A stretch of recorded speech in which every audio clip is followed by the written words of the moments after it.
October 15 stash 2023 salubong 2024.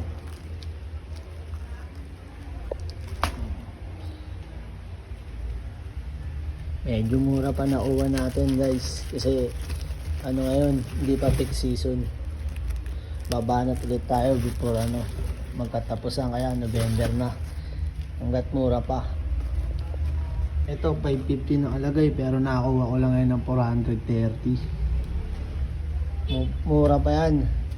Ito higad, nakakuha ko lang ng ng 65 bawat isa. Bumili na ako ng 2 box.